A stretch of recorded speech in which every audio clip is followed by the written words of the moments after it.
Mic दुसऱ्या सत्रामध्ये सगळ्यांना मिळणार आहे.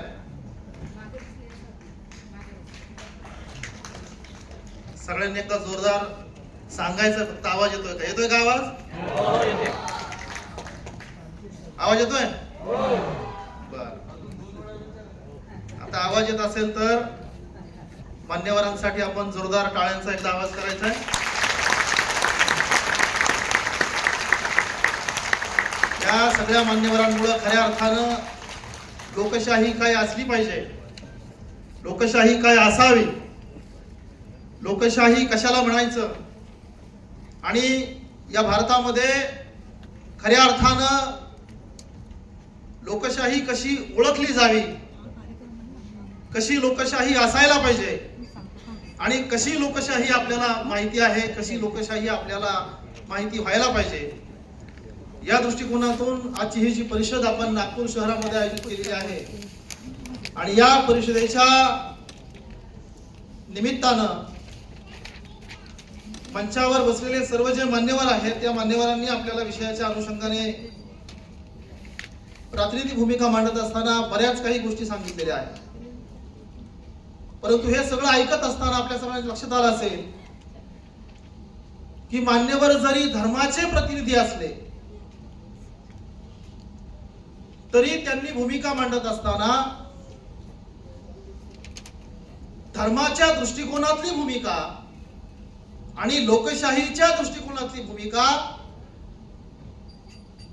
अशा दोन पद्धतीच्या भूमिका मांडत असताना आज आम्ही जरी धर्माचे प्रतिनिधी असलो तरी या मंचावर धर्माचे प्रतिनिधी म्हणून नाही तर लोकशाहीचे प्रतिनिधी म्हणून उपस्थित आहोत.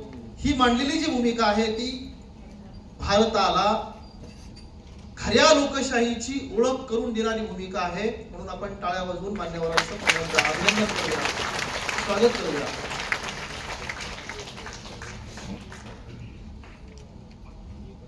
लोकशाही गणराज्य मंचाच्या माध्यमातून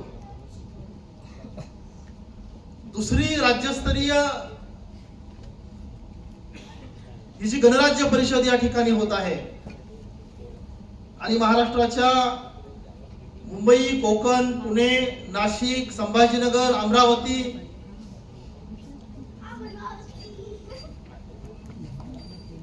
नागपूरचं नाव नंतर घेऊया, नागपूरचं नाव नंतर घेऊया, परंतु खऱ्या अर्थाने मुंबई, कोकण, पुणे, नाशिक, संभाजीनगर, अमरावती या विभागातून नागपूरमध्ये आलेले जे प्रतिनिधी आहेत या सर्व प्रतिनिधींचं स्वागत करण्यासाठी मी मान्यवरांना विनंती करतो की मान्यवरांनी टाळ्या वाजवत या सगळ्या प्रतिनिधींसाठी. हे सगळे प्रतिनिधी महाराष्ट्रातून नागपूर या ठिकाणी आलेले आहेत.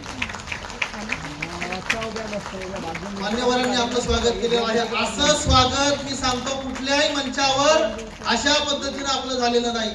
इतकं दैदिप्यमान भव्य दिव्य मनापासून स्वागत करणाऱ्या या मान्यवरांचं आता आपण कसं स्वागत केलं पाहिजे ते आपण कसं स्वागत केलं पाहिजे, यांचं स्वागत आपण कसं केलं पाहिजे, यांचं आपण अभिनंदन कसं केलं पाहिजे, त्यांना आपण धन्यवाद कसं केलं पाहिजे.